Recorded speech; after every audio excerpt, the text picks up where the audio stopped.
Good morning, Councillor Krupesh Hirani. It's our pleasure to have you as one of our interviewees for this unique Roots and Changes project. The date today is the 17th of July. I want to start a little bit about your background. Where were you born, and if you can tell us a bit about your ancestry? Yeah, so I was born and bred in the London Borough of Brent, which is where I represent today, really, at Central Middlesex Hospital, which is not too far from here where we are today at the Brent Civic Centre. My family are of Gujarati origin, so my grandparents were born in India but migrated to Kenya in East Africa. And that's where my mother and father were both born, and they married and moved over to the UK in 1984. So since then we have been, my family has been in London since they came over from East Africa. So your grandparents were from Bhuj, Kutch? Yeah. So we have a region in Kutch where both my maternal and my paternal grandparents are from. They're actually from the same village as well. It's called Gera, and we have a large community from Kutch across northwest London and the wider country, actually. So it's an area which, if you go back there now, you'll find that sort of East and Western culture, because you'll find people over from the UK go back to the villages where their families and their ancestry have come from, and you get that mix and that vibrancy in East and West culture in those villages now. Do you still in the family speak to each other in Kutchi? Yeah, so we speak Gujarati. But there's it's a dialect, so just like in England you'll have different accents and different ways of speaking English. It's the same across in India as well. So the different areas across Gujarat will speak Gujarati in their own different ways. But generally, my grandparents, they all speak Gujarati, so we need to speak and communicate with them in Gujarati. When our parents' generation came over, from whether it was from East Africa or from India, they recognised the importance of culture and language, and many of us, many people from my age group went to Gujarati classes in some of our local temples so that we can learn to read, write, and communicate with our elders. Part one of our project explored the journey of the Gujaratis from Gujarat to Africa, and we heard some fascinating stories about how they left the shores of Gujarat to go all the way to Africa. And as you say, your grandparents left Bhuj many years ago. Do you have any anecdotes, anything you've heard from them or your parents about their journey? Yeah, so I think Gujaratis in the UK today, of my generation, are heavily indebted to our parents and grandparents and great-grandparents as well, who made that journey from India to Africa to get that better lifestyle and that better standard of living. So my grandmother is still alive. She's 96 years old, and she still tells us stories about how families would go over to Kenya in boats, and it was so insecure in those days. You don't know if you're actually going to make that journey to the end and reach your destination. But they were very cramped inside those ships, and it was difficult really to know what time of day it was, what was going on, where people had reached, because you're out. We didn't have the navigation systems that we have today, so there was that real uncertainty. So it was really tough, I think, for them to make that step and make that leap, so that we can live that better life today. How has Britain changed your life and the opportunities you have got living here in Brent? I was born in Brent, so for me it's not about how being in the UK has changed me. It's about how I have grown up in the UK and how it has changed and shaped and formed my life.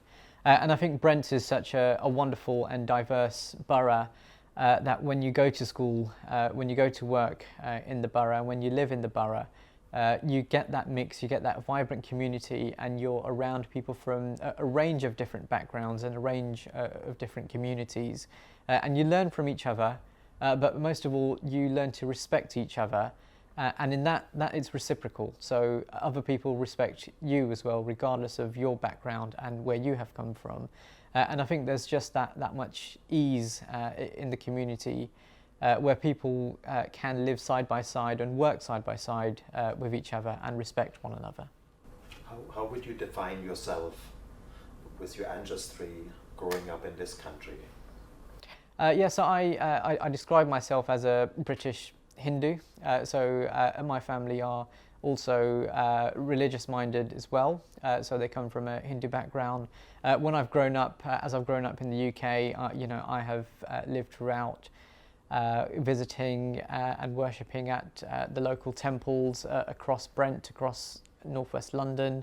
So I'm very much, I feel at home when I'm at the temples across northwest London. And that's how I would describe myself. Let's talk a bit about your education. If you can just tell us a bit about where you studied, what you studied. Yeah, so I went to primary school in Neasden, which is where I live and where I grew up, at Brentcroft Primary School. And secondary school and A-levels I completed at Preston Manor, which is a local school here in Wembley.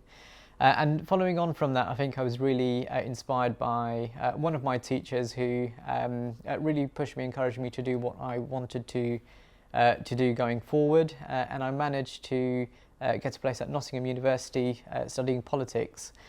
Which was my first and probably only experience living outside of London. So it was really nice to experience and live in a different part of the country, really. So my education has been very different, I think, very unique in terms of when you look at some of the subjects that people from BAME communities study or look at.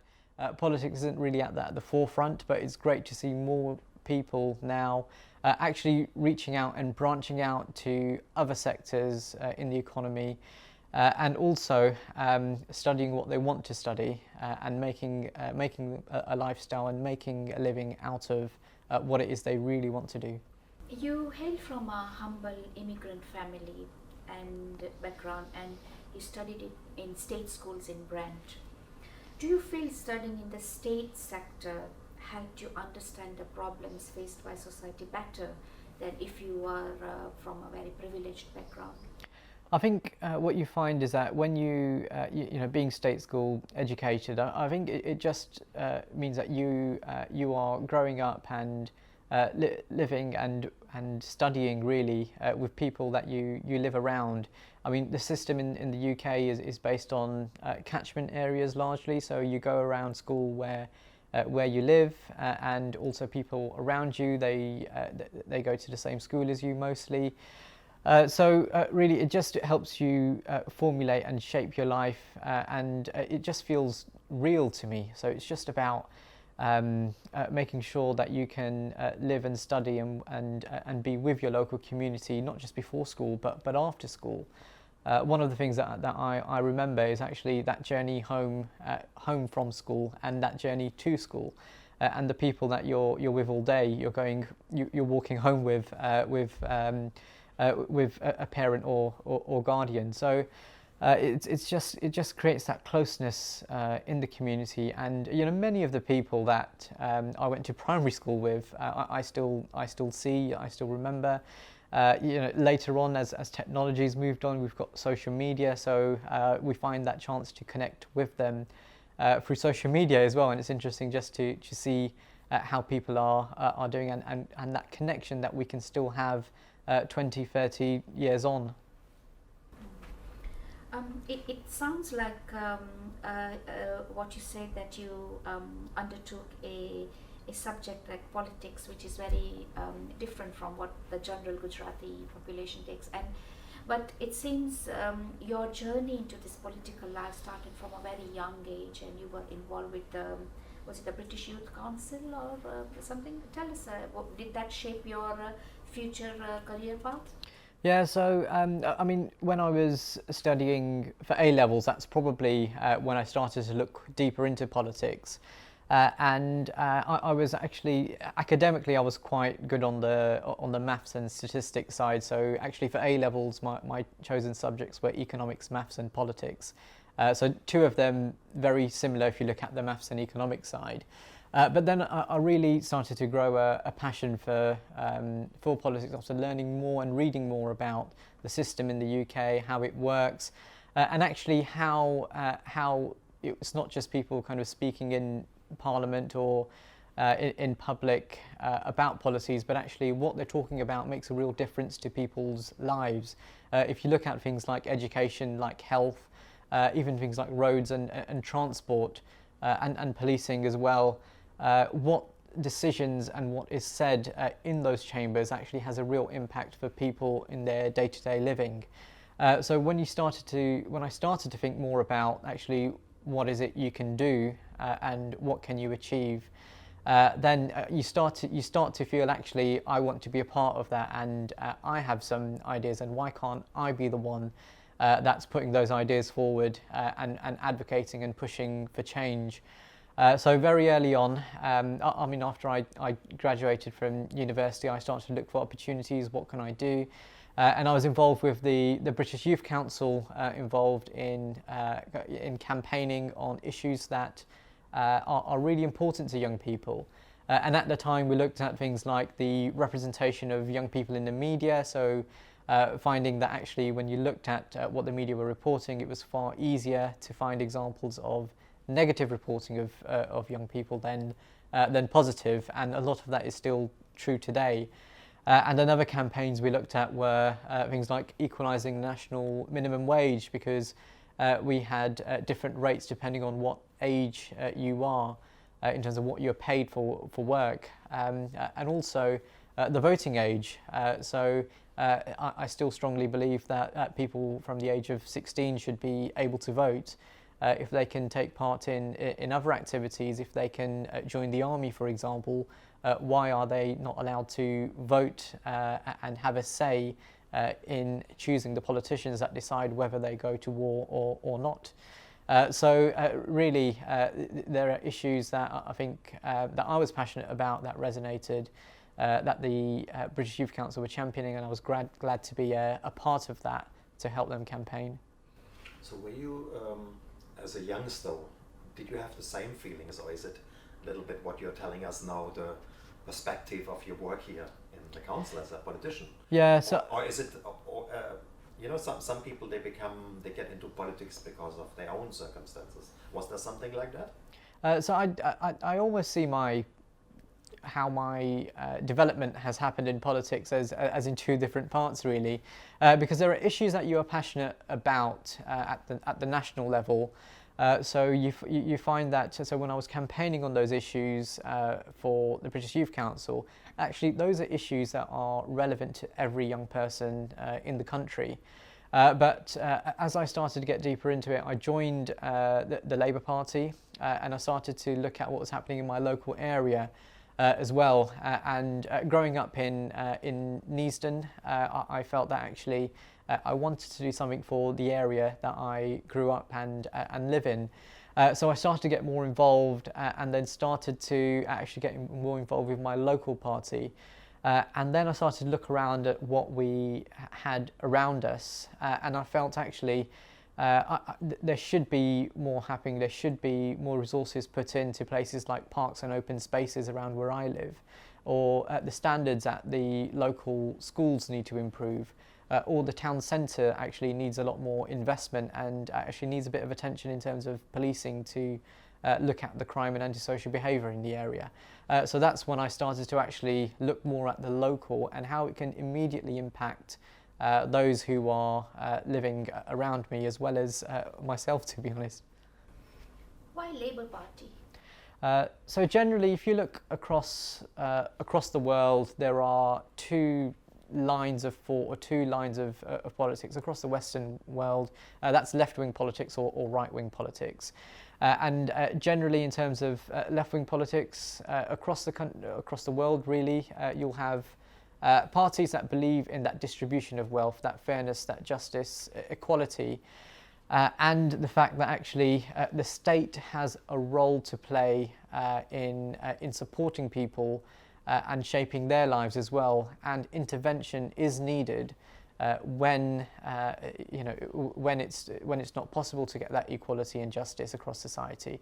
And the Labour Party is the party in this country that is definitely standing for those values, and it met my values as well as an individual, which is why I decided to join the party. But also personally, I could see around me the country as well, and how the Labour Party in government had positively impacted my life. So if I think about going back to primary school and my life at Brent Primary School, I remember going to school and actually the toilets at the school being outside. So in the cold, children had to leave the classroom and go to huts or porta cabins outside just to use the toilet facilities. And in 1997 we had a huge election in this country where we saw the incoming of a Tony Blair government, which started to see that investment into schools. And live as I saw it, I started to physically see the changes in our schools, see that investment into public services. And actually it showed that there was a government that cared about people who don't go to private school or don't go to schools in richer areas. And there was someone who was willing to actually level the playing field as such. And education is about opportunity as well. So it wasn't just about kind of giving people the resources directly in sense, but it was about giving people that chance to succeed and that opportunities to succeed. Another thing which I saw in my lifestyle growing up is actually the explosion of people going to university from different backgrounds. My elder brother is 7 years older than me, and he was the first in kind of my family's generation to go to university, which is something that I think it just shows and it recognises actually that it was a Labour government that gave opportunity to families like mine, and that's why I decided to connect with the Labour Party. You made political history in becoming the country's youngest cabinet member at local government level. Tell us a bit about your rise into the political life in Brent. Yeah, so I stood for local election in Brent for the first time in 2010, so that's about 10 years ago now. I was 24 at the time, so I'm showing my age now. But really, as I got elected, at the time I was working supporting disabled people across the country as well. So I work for a charity called Aspire, who support people with spinal cord injuries. And I became really passionate about health and social care and disability and the issues that affect people who have a disability. And then from there, I think the opportunity came up actually to look deeper at the council and specialise in a certain area. So I became the cabinet member for adult social care at that time in 2012. Which actually gave me a chance to look at the issues that I was supporting disabled people with on a day-to-day basis at my work with the charity, and actually implement some of those policies locally to support disabled people in Brent. So actually it was a great pleasure and honour for me really to get that chance and get an opportunity to actually change people's lives in the local area that I live, and taking that campaign experience to find out what works well and what could work better for people. So to become a cabinet member in 2012, especially for adult social care, which is seen as quite a tough portfolio area at local government level, because it is the highest spending area at local council level, and a lot of the work that councils do have shifted considerably as cuts have hit councils to actually supporting the most vulnerable. So it's an area that I've had a great honour in supporting and leading on. Excellent. You mentioned about you being a practicing Hindu. Tell us a bit about your volunteering experience with the Stanmore Hindu Temple, and has this influenced your work? Definitely. So one thing I will say is that it also helped to shape me and become a more confident person as well.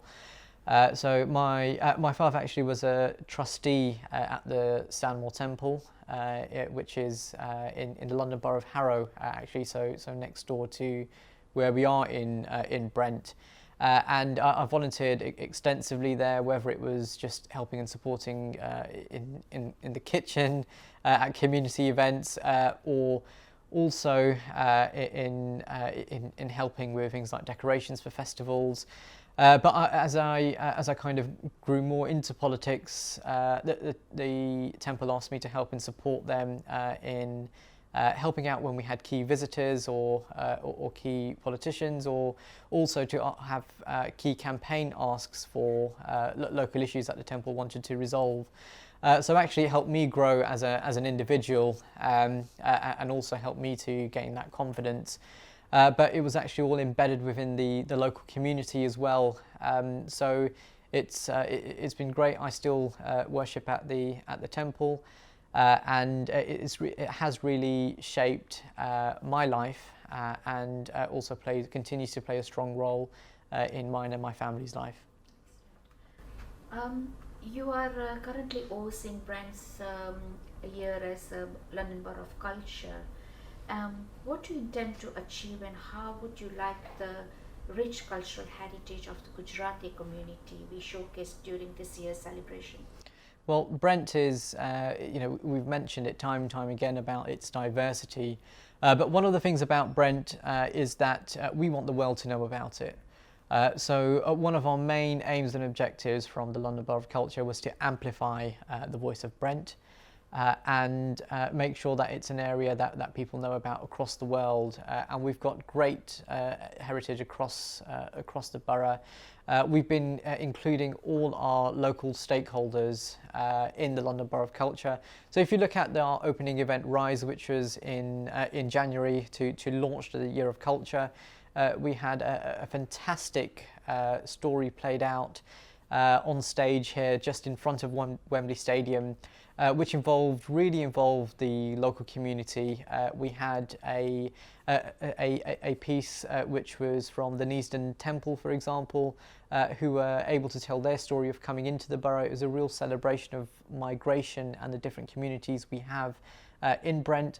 And one of the things that I want to see from the London Borough of Culture, and what we have seen already from the London Borough of Culture, is that what we don't want is for different events or different projects to be standalone projects on their own.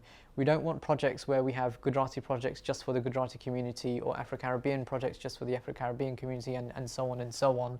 What we want to see is different communities and cultures learning about each other and embracing each other, so that we can bring different communities together. So what I hope to see for the Gujarati community in terms of London Borough of Culture is that integration.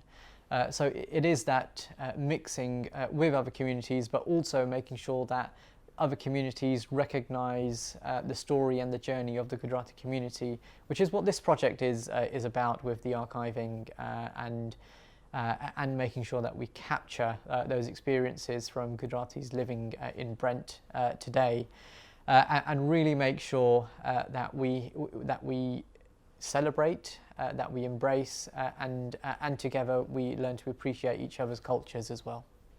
You were talking about the different communities in Brent. Can you you say something about it? What is important for Brent? Why Brent?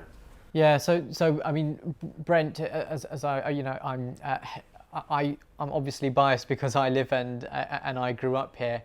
But one thing that you'll find about Brent is that we've got such a great cultural mix. You'll never see kind of you know, a particular community or in terms of statistics or numbers actually dominate in terms of the amount of population we have. We have a complete mix of different communities and cultures in Brent, living here and working here today. And one of the things that is so important, if you look around the world today, if we look at the division that is there across the world, we look at what's going on in America, or we look at you know, Brexit, for example, as well. We're seeing an increase across the world, I think, and it's really dangerous of that division. And what we want to make sure is that we don't have that in Brent.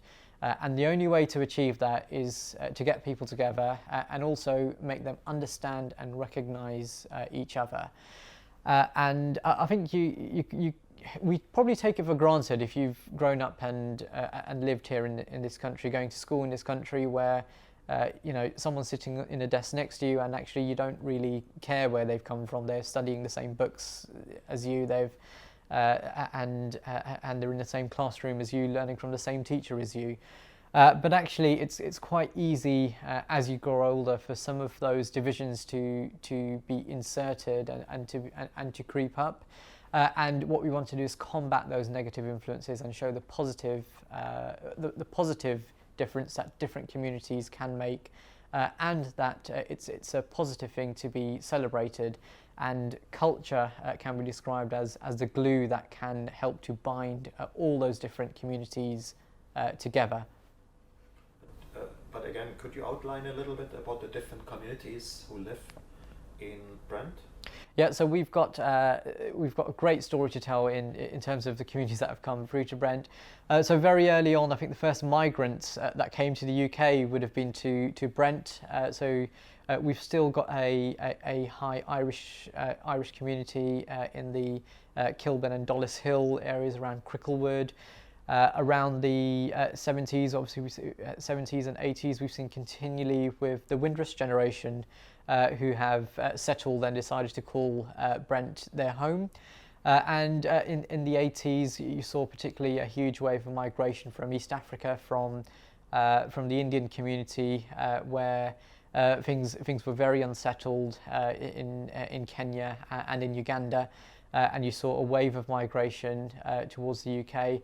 Going further to today, actually, because you've got some of the emerging communities from Eastern Europe, from Romania, from Poland, and also we've had a refugee crisis in areas such as Syria, for example, and Brent has decided to take Syrian families and help and support and accommodate those children and families as well. So it's a real mixed picture of migration across the borough, which tells a real global story, really. And I think one of the telling things in Brent is that you know, it doesn't matter where these crises have occurred.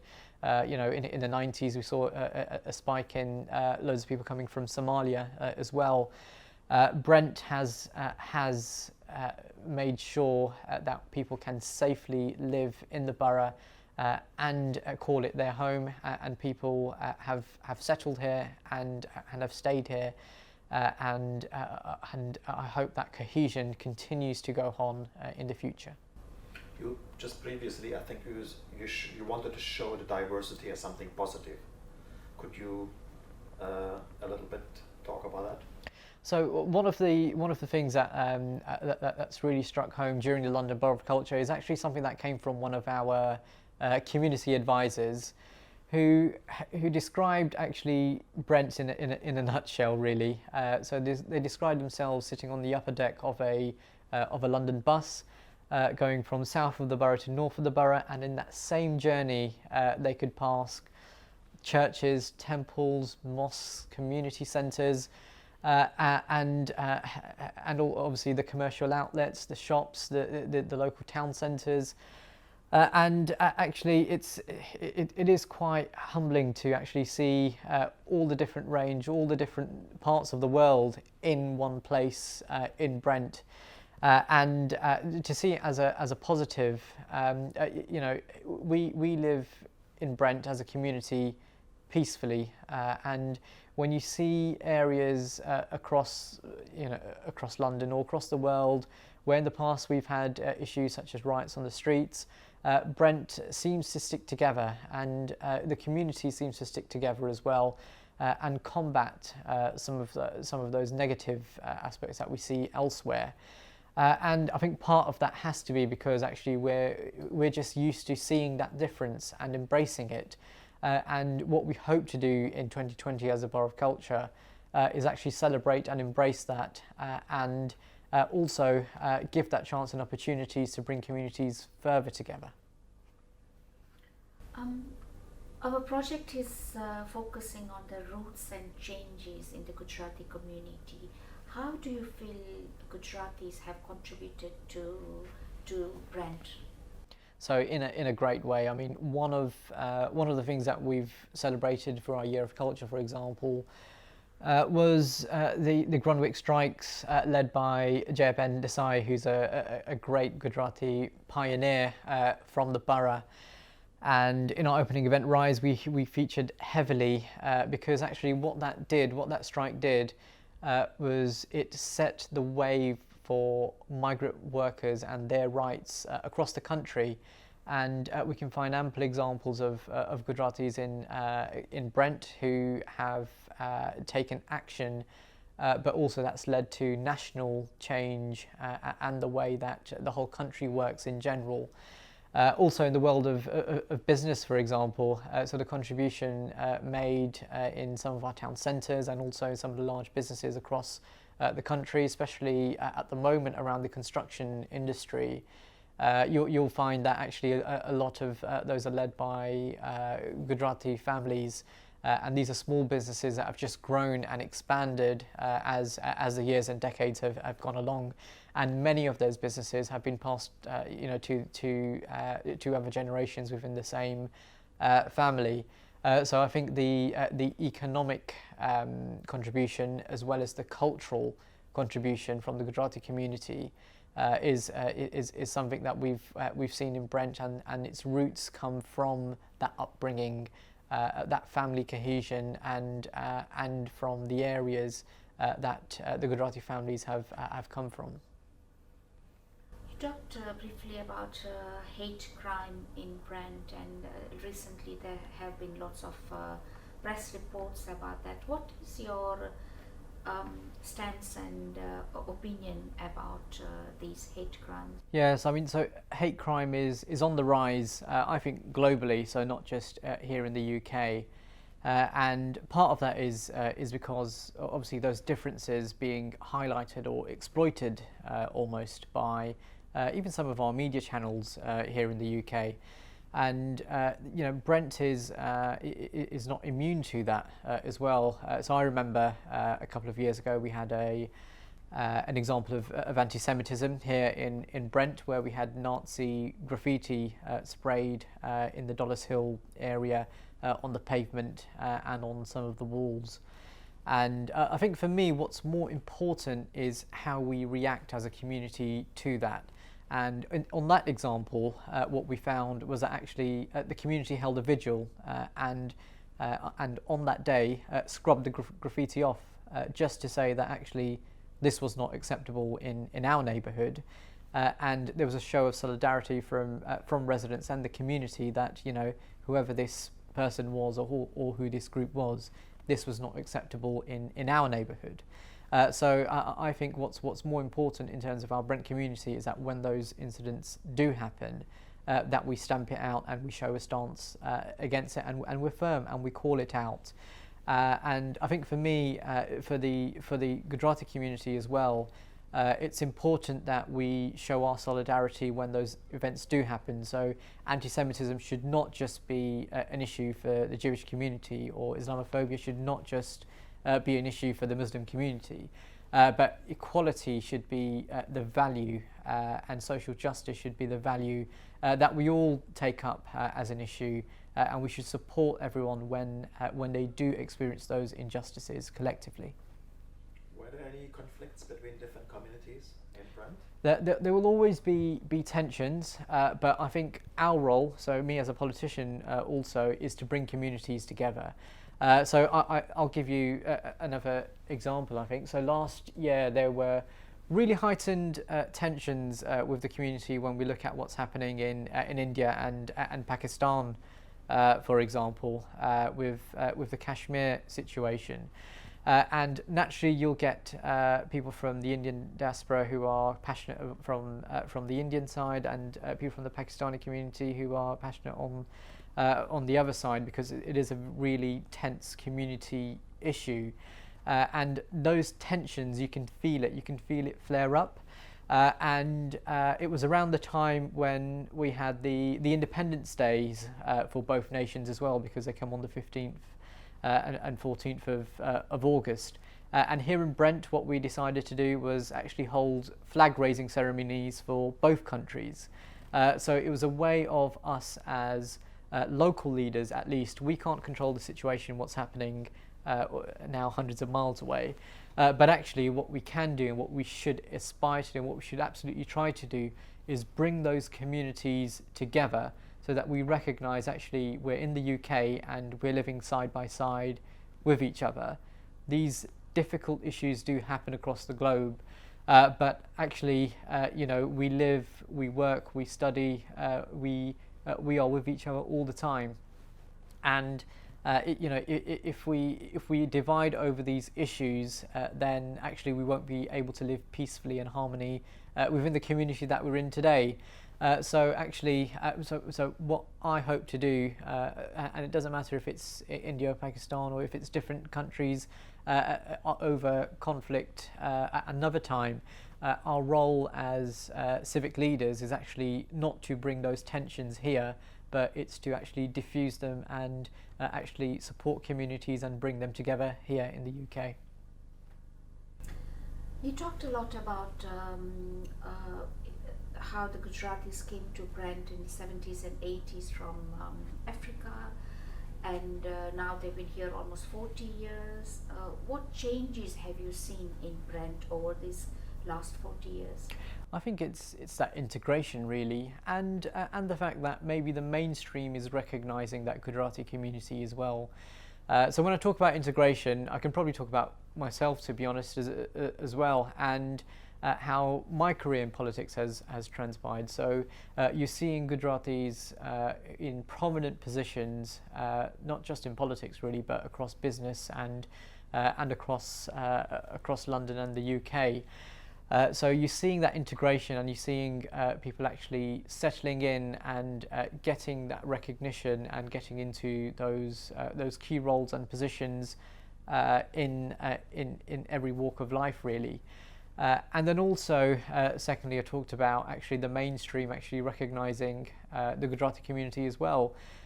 So when we find places like pubs and clubs and restaurants opening up, you'll find actually their menus sometimes accommodating traditional Gujarati tastes and food and cultures.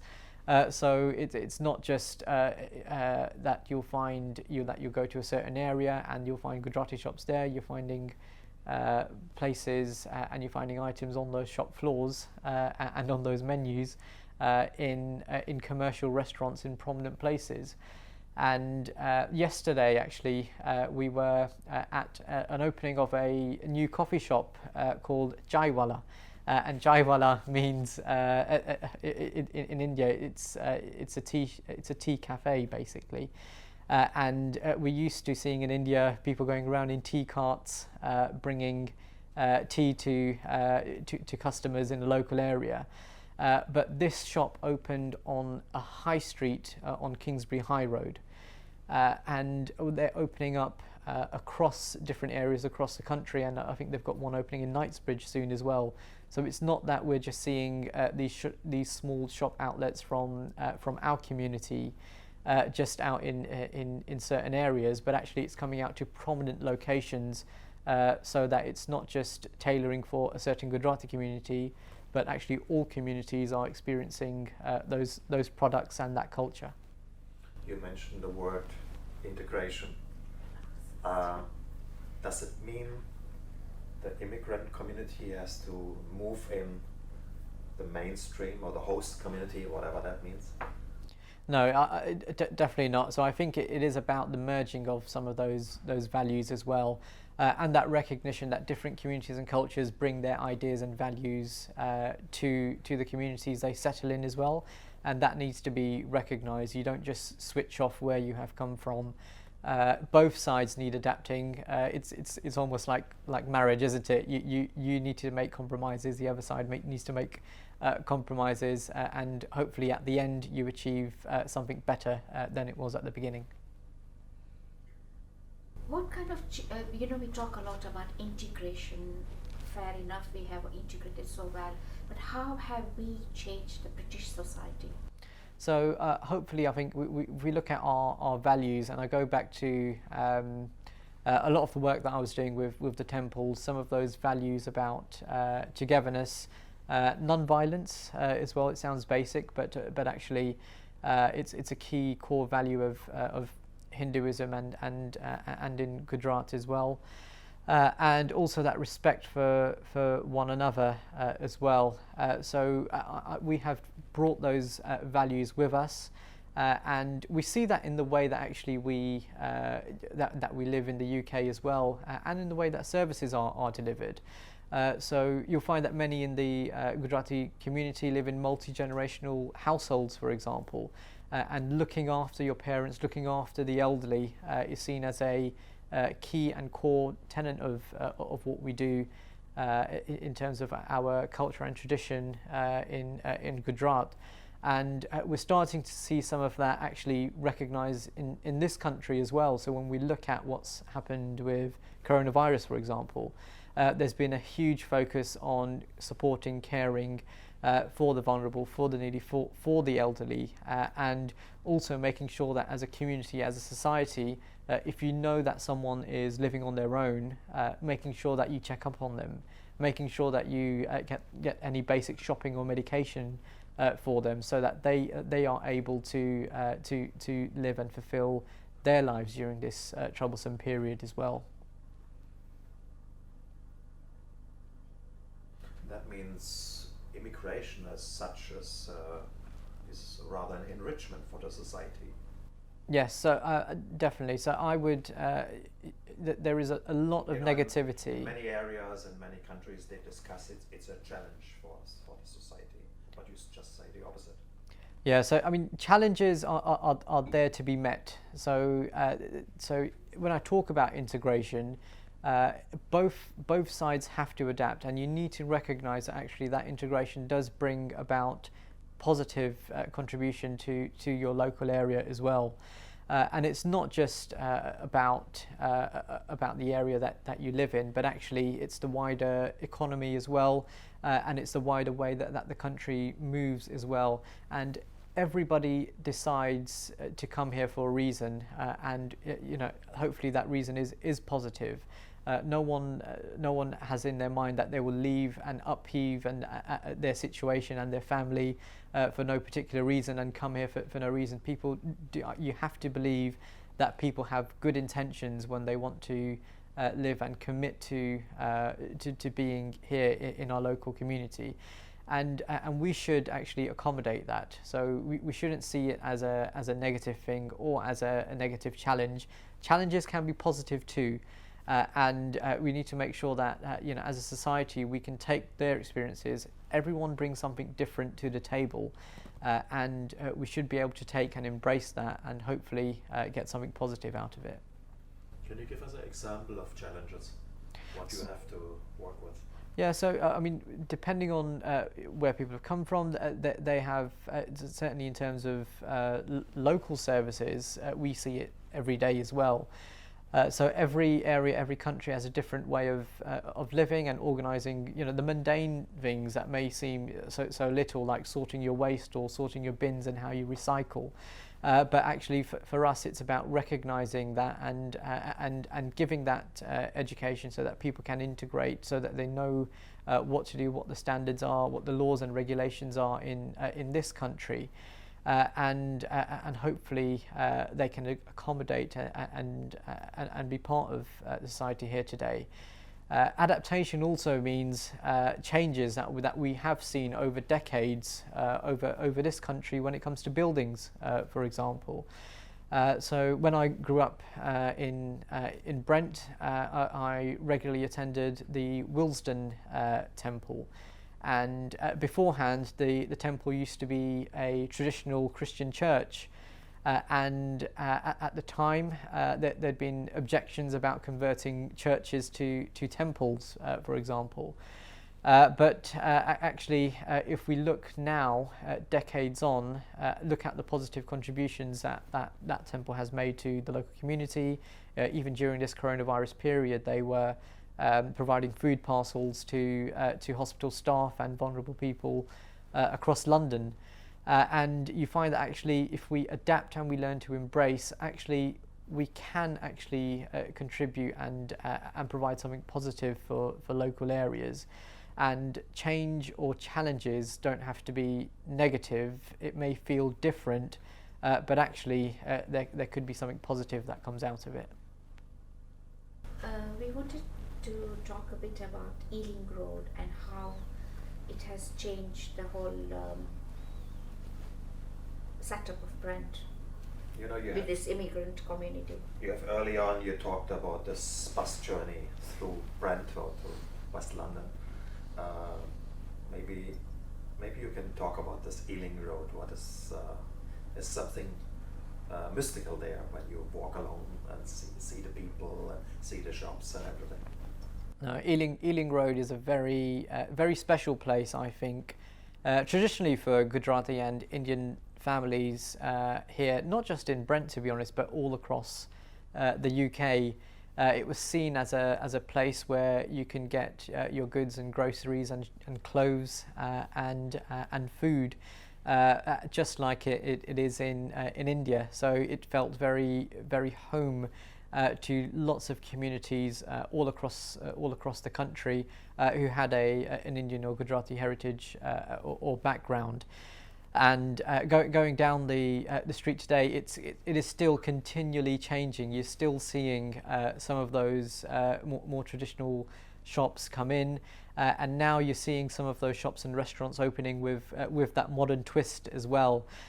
And coupled in with that, we've seen the new temple open up on Ealing Road as well, which is called a Sanatan Mandir, which means it's for all Hindu sects across the diaspora. So you're seeing that continual change. It's seen as a place where the Gujarati businesses settled and opened up to have Gujarati and Indian food, clothing and goods to other communities.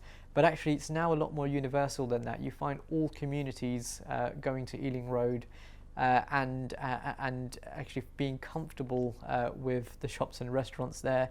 So some of those businesses have opened up more to wider communities, which is what I talked about before, really, about making sure that it's not just your offer to a single community, but it's that all communities can have a home, really, in what you're offering. Black Lives Matter movement, its importance in Brent?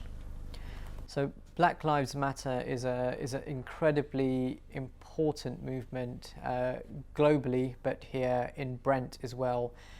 So we do have a large Afro-Caribbean community living in Brent, but also if we look at different black communities, we've got a large Somali community and large communities from other parts of Africa as well living in Brent.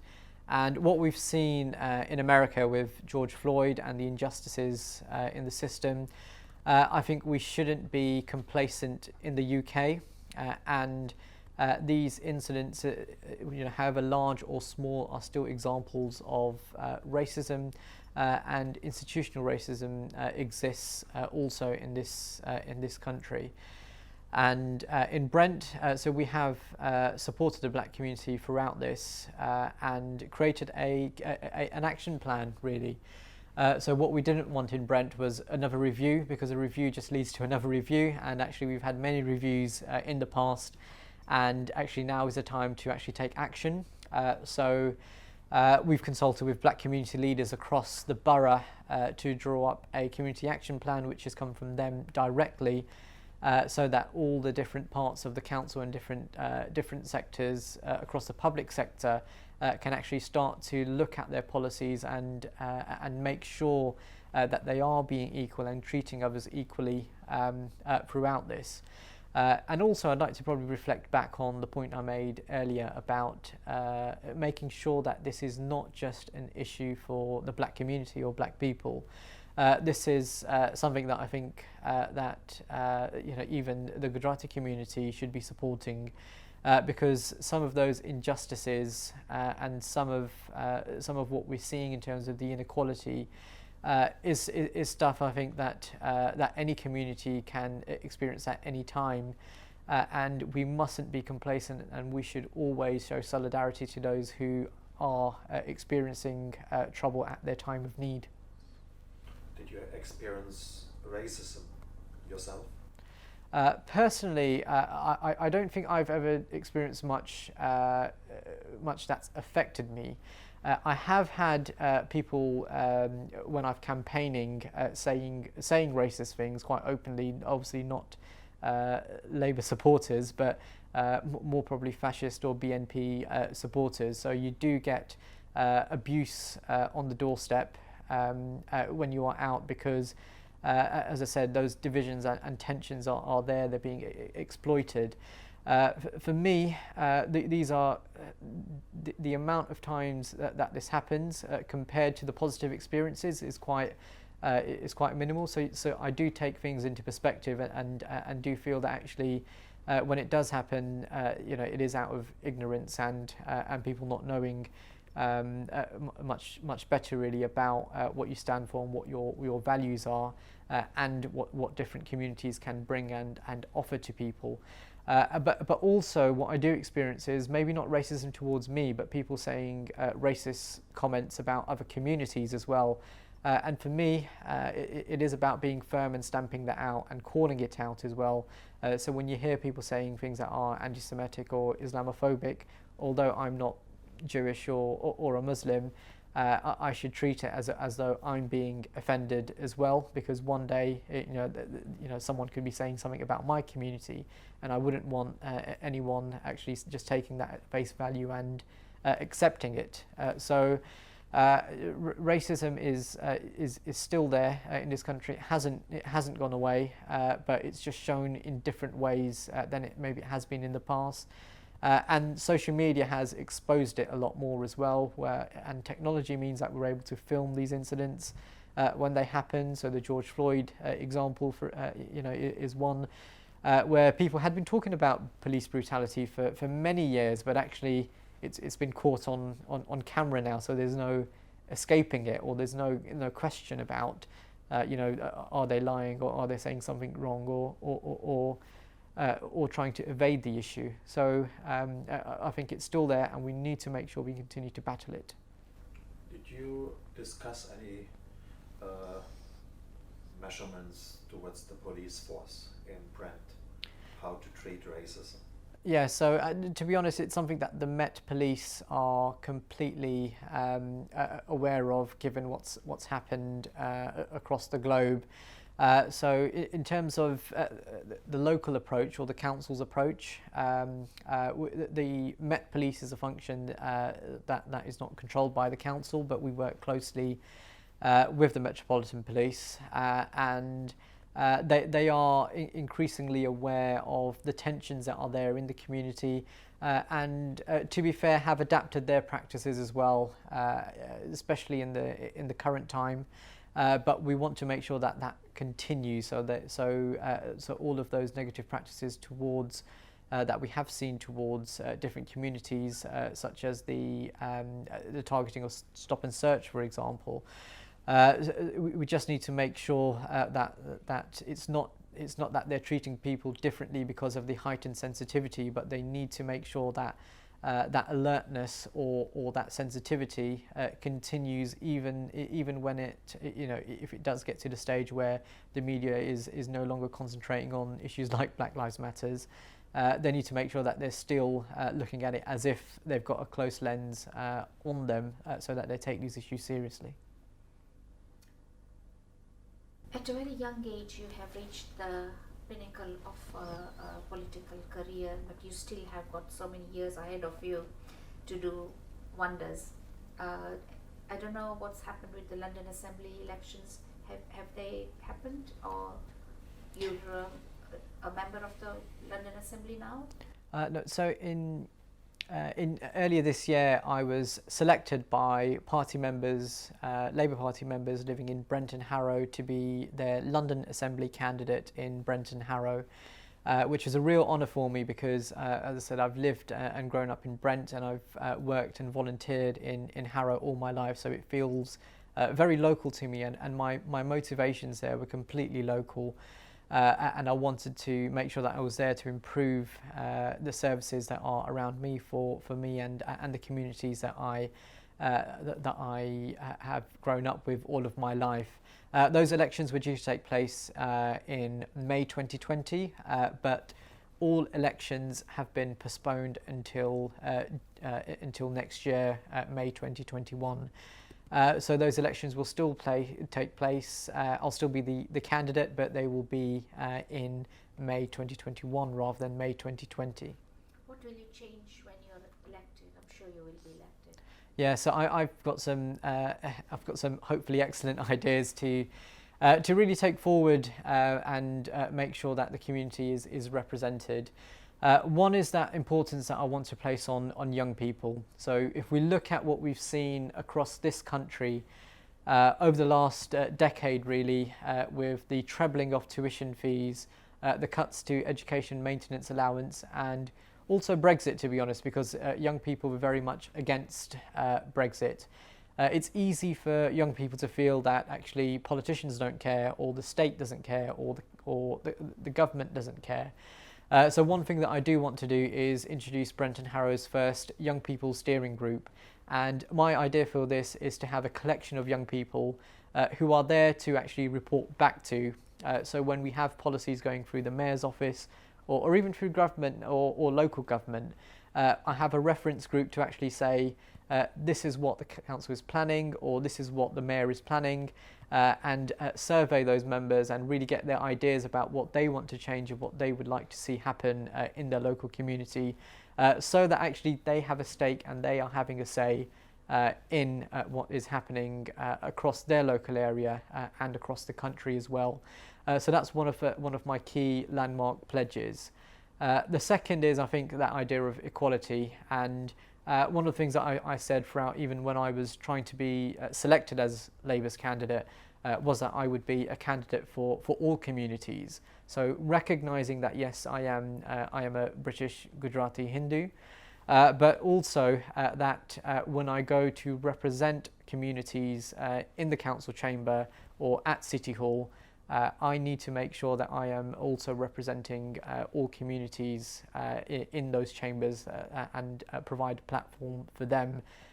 So one of the things that I've always said is that I will not pit communities against each other, and I will promote social cohesion across those communities and tackle all forms of hate crime. And that doesn't mean just crimes against particular races or religions, but also if we look at things like LGBT plus communities as well, making sure that any sort of disadvantage or hatred across those communities, including disability, are tackled and championed and represented well across Brent and Harrow, and that my local residents are having that stake and having that say in our local community. You are a very good role model for any young aspiring Gujarati youngster. What advice would you give them? I think the one thing I would say is always take forward what you are passionate about. So even if it goes against the norm, even if it's not traditionally accepted, or it's outside of your comfort zone, if it's something that you are passionate about, you can make it happen, and you just need to persevere, but also make sure that when you are going forward, to have that selflessness as well. I feel that, as a Hindu, I'm a believer in karma as well. So if you do good deeds, then good things will eventually happen. And as long as you take those positive values, as long as you carry out what you want to do with the best intentions, then hopefully you'll be able to achieve what you want to achieve. And also politics, you need to have a bit of thick skin as well. So you'll always have opposition, whether that's from opposition parties, or when I alluded to some of the comments that you might receive on your social media or on the doorstep as well. But actually that opposition is there, and you can challenge that, and you don't necessarily have to take it to heart as well. Because if you do, you need to realize that your own stability, your own mental stability, has an impact on how you are able to fulfill your role as well. As long as you have that confidence in yourself, and are self-confident, and can take forward the issues that you want to take, and take forward your passions, then that is all that should matter. Your connections with the temples and a lot of organizations, do you think that has boosted Labour's prospects of reconnecting with the Hindu community? So in the last 4 or 5 years, you've seen, if you look at how the elections have formed over the last few years, you'll find that there's definitely been a disconnect between the Hindu and Gujarati population and the Labour Party. And part of that has to do with representation. So when you see Hindus looking at the parties that they have in Parliament, and they don't see those representatives, and they don't see people from their communities coming forward, then that tells and that speaks volumes, really. So I hope to be that representative, and as I said, my values have not changed since I spoke about what I said about that investment into social justice, education, schools, and the NHS. So I will not, I cannot change my party, because that is to the core of me and my values.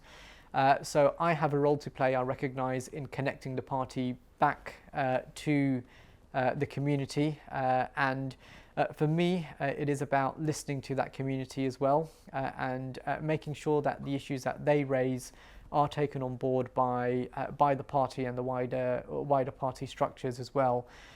Representation, as I said, is a key part of that. As if people start to see that there are aspiring Gujarati politicians on the Labour Party side coming forward as well, then they will be able to better connect with that. But moving on from that, it's about how much further the party can look at the issues that are affecting Gujaratis in the UK today, and take those issues forward as well. What is your vision for Brent? For Brent, it's difficult to talk about anything without addressing the coronavirus situation at the moment. So in the immediate term, I think it's about getting Brent and our residents back on our feet again. If you look at what's happened over the last few months, Brent has some of the highest numbers on the furlough scheme. So I think some of the basics, such as getting people into sustainable work again, and making sure that they have that income so that they can support themselves and their families, is going to be crucial in the immediate term. But my vision for Brent is to have that equality of opportunity. And if I look at my story and my life in Brent, having the opportunity, going to Brentcroft Primary School, and hopefully next year being at City Hall, I think to many people maybe growing up around me and my family around the 80s, it would have been difficult to foresee that someone from our family or someone from our generation could be in a prominent role in politics in the City of London. And for me, it's about giving people the same opportunities that I have enjoyed to get to position where I am and hopefully where I am going. At the moment, for me, it feels that some of those opportunities are fewer than they have been when I grew up. So my vision for Brent and probably across the country is hopefully to see that boost again in investment into education and employment, really, so that families can be supported and young people can be supported to get the qualifications that they need, regardless of their upbringing and where they have come from or what their personal financial situation is, so that they can achieve and aspire to the best of their abilities. Is there also a role for culture in the vision for Brent? Definitely. So in terms of a cultural vision for Brent, it all stems from the work that we've started to do with London Borough of Culture. So first of all, we do want to make sure and recognise and amplify Brent as a borough and really put Brent on the cultural map. What we're seeing across the globe, whether it's the music sector, if we look at the work and the traditions in Brent from the reggae industry, for example, they've had such a global role to play in the music industry, but that's not really recognised. So for me, it's about getting Brent that recognition and that platform so that people know about it. And also that will hopefully help instill pride in the borough as well, so that people growing up and living in the borough really connect and really can be proud to shout about where they are and where they have come from. And also hopefully other people will look at that and say, actually, Brent is a brilliant place and I want to be there and call it my home as well. And the second thing is really about that opportunity and education in the arts. So the London Borough of Culture programme really it does have a primary focus on culture and the arts. And if we look at that industry, Brent has such rich talent, but needs that support. Some of the artists in our borough need that support to go to the next level. So we want to provide them that platform and that opportunity as well, so that they can be the leaders of tomorrow as well. We are still in this COVID-19 affected situation. Do you think there's a need for a special support? You talked about artists, about people working in culture. Yes. Is there anything what the borough of Brent does? So before the lockdown started, if we look across London, for example, culture was one of the fastest growing sectors in the economy. So this has had a massive impact on the culture scene, because individuals and cultural venues have been unable to obviously open their doors to people, and a lot of people working in the cultural industries are freelancers and rely on projects coming in to support themselves. And we recognise that as the London Borough of Culture as well. We've been affected directly because we haven't been able to put mass participation events or public gatherings together, and there's still uncertainty about how that happens. But what we have been able to do is create a series of videos and podcasts to really amplify and tell our story in the borough, and also hopefully help inspire our young people. So some of our video interviews that we've been publishing have been with famous people who have grown up in Brent and are working and are in the cultural industry as well. And hopefully that will inspire people to do that. We've also opened up a second wave of the Cultural Fund as well, so that people who are freelancers and want to take forward any projects or initiatives on their own have been able to apply for funding to make sure that they have not only that financial stability to keep them going, but also can contribute positively in terms of the local cultural programme, so that residents can also enjoy what they're offering as well. So what we've seen in Brent is probably the cultural sector adapting to the coronavirus situation, because it hasn't gone away yet, and and we're unsure about what we can do physically. But actually, we've adapted to make sure that the culture sector still continues to thrive, and we've been supporting it throughout. Just one last question. I want to go back to your roots. Do you feel you have changed from your ancestors? I think definitely the lifestyle and the lifestyle that I live today in London is very different from my ancestors, and that's because you take on board and you're shaped about what's around you and where you've grew up in. So obviously I've grown up in a very different environment to my ancestors. When I spoke about my ancestors going from ship and boat from India to Kenya, I've not had that hardship. I was born in Central Middlesex Hospital. I've been lucky that my parents, when house prices were quite low, bought our family home in the 80s. So I've had a roof over my head. I've had a stable roof over my head. And I haven't been, I haven't had the need to move from country to country and able to support me growing up and my family being sustainable as well. So my experiences are very different to my ancestors' experiences. And that's natural, but for me it's about embracing that and taking their experiences on board with the way I live my life as well, and making sure that we don't completely lose their values as well, and incorporating it into my life. And I do thank them for instilling those values into me, and language has been a key part of that really. And even when I go out campaigning or canvassing today, for example, if we're out on the doorstep campaigning for the party or for votes, you'll often find communities out there like my grandparents who still don't speak English. So actually to be able to communicate with them in Gujarati about the local issues that they want to take forward has been well, quite a gift really that they have given to me, so that I can connect better in the role that I'm doing today as well.